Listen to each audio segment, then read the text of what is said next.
सबसे पहले आप दिया भी जलाते हैं, फिर दिया जलाने के बाद आप स्तुति करके, प्रार्थना करके, वंदना भी करते हैं। फिर आपने घंट शब्द नगारा भी बजाया, घंट तो बजाते बता कोई हम देखते सत्संग इतना सुंदर स्थान पर सत्संग होता है, लेकिन जब कोई मंदिर में आता है ना, यहाँ तो बहुत अच्छा है, थोड़ा सा शिष्ट मिष्टिक है, नहीं तो जो भी आया ढंग से बजाएगा।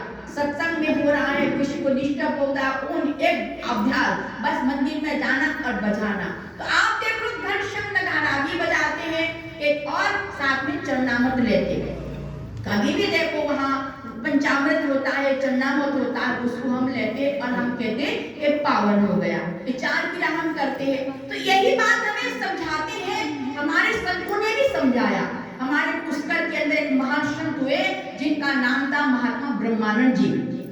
आज ब्रह्मा जी का अलग है और ब्रह्मानंद जी अलग है। और ये संत ब्रह्मानंद जी ने अपने जीवन में जो अनुभव किया है, ये अनुभव करने बाद उसने एक भजन के द्वारा बताया। क्या बताया कि अच्युत देखा भारी साधु, अच्युत देखा भारी।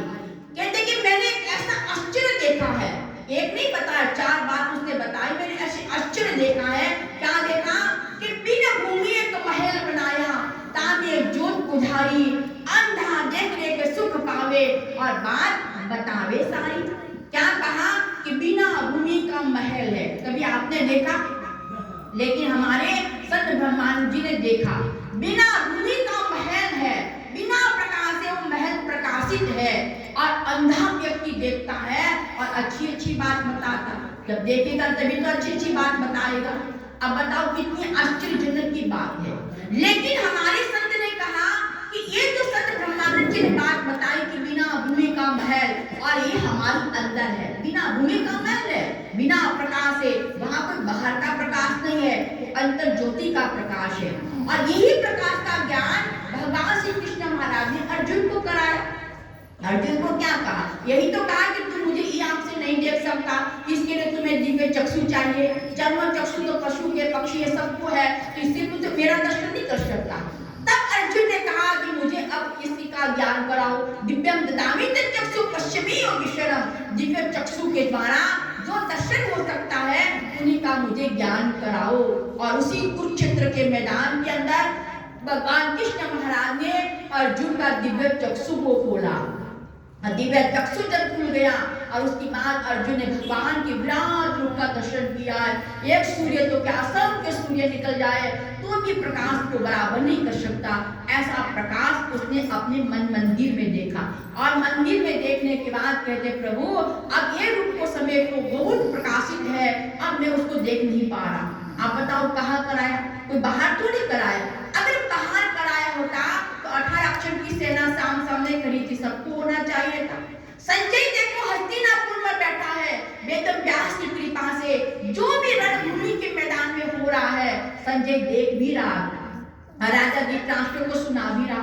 राजा धृतराष्ट्र ने कहा कि हे अर्जुन, धर्मक्षेत्र कुरुक्षेत्र संवेतायुस्वः माम कहा पांडवा किम करोति संजय, कि हे संजय धर्मक्षेत्र कुरुक्षेत्र के मैदान में युद्ध की इच्छा रखने वाले मेरे पुत्र पांडु के पुत्र क्या कर रहे, ये मुझे बताइए। आप देखो संजय सब बता रहे, दोनों सेना सामने खड़ी है, अर्जुन का रथ दोनों सेना के बीच में ले जाया गया है। अर्जुन ने देखा ये तो मेरे भाइयों है, मेरे गुरुजन है, और इसको मैं मार करके मैं राज्य प्राप्त करना नहीं चाहता, गांधी रख दिया है, युद्ध के लिए मना कर, सब कुछ देखा। लेकिन अर्जुन को भगवान ने जो विराट रूप का दर्शन कराया ये संजय भी नहीं देख पाया। इसका मतलब बाहर में नहीं कराया, अर्जुन की अपनी आंख के अंदर कराया है। और ये रूप को देखना है तो कहते हैं कि हमें दिव्य चक्षु चाहिए, और यह दिव्य चक्षु सद्गुरु ही खोलते। अर्जुन ने जब भगवान कृष्ण से मांगा है और भगवान कृष्ण ने तब अर्जुन का दिव्य चक्षु खोला। उसके बाद कहने लगे आप तो गुरु के भी गुरु हो, नहीं तो तब तक तो सखाई समझता है, साला ही समझता है। लेकिन जब वो ज्योति का दर्शन कराया, जब निर्गुण निराकार परमात्मा जो मन मंदिर में विराजमान उनका दर्शन कराया, और यही बात रामायण में भी बताई है। देखो यहाँ दिया जल रहा है, इसमें बत्ती भी है, उसमें घी भी है, तब बत्ती जल रही है।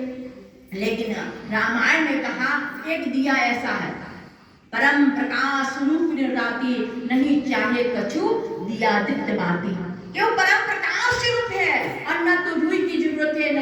जरूरत है, और दिन रात वो प्रकाश जलता ही रहता है। और ये प्रकाश कहते हैं कि भाई इसको देखने के लिए हमारे संत ने कहा कि जो भगवान का दीवाना, भगवान का आशिक होता है ना, उल्टी चाल चलता है, उल्टी चाल चलता है। दीवाना आशिक आंख बंद कर लेते हैं दीदार के लिए, भगवान के दीदार के लिए आंखों को बंद कर देता।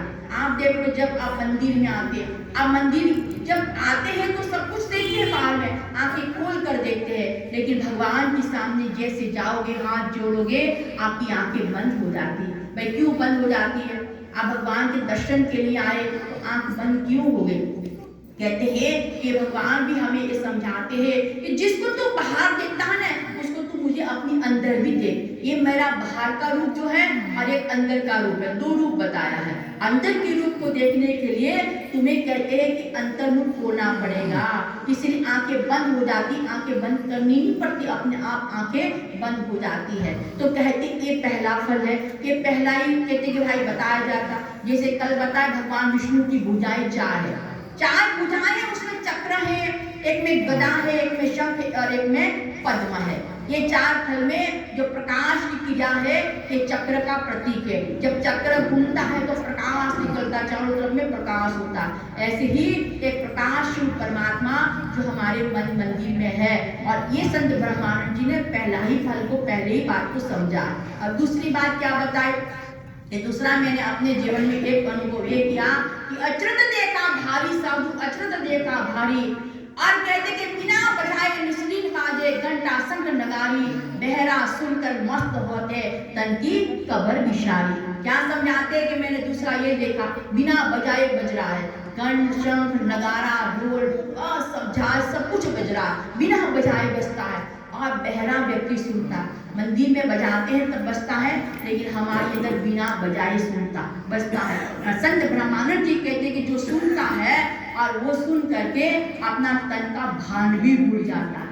जैसे आप देखो एक सर्प होता है, सर्प के कहते कि भाई दाल में बहुत जहर भरा हुआ होता है, लेकिन यही सर्प देख लो, जब मदारी बीप बजाते हैं और बीप की नाद में, बीप की धुन में कितने इतना सर्प मस्त हो जाता है कि अपने आप को भूल जाता है, अपने आप को भूल जाता है, सुनने में मस्त हो जाता है। ऐसे हमारे संत ब्रह्मानंद जी कहते हैं कि एक ऐसी धुन हमारी अंदर भी है, जब आप सुनने लग जाओगे ना तो आप बाहर का भान भूल जाओगे और सुनने में मस्त हो जाओगे। और जब दिन बंद हो जाएगी तो आप फिर से बाहर की दुनिया में आ जाओगे। ये दूसरा, जैसे शंख को फूंकते हो उसमें ध्वनि निकलती है, ऐसे ही हमारे अंदर भी एक ध्वनि है।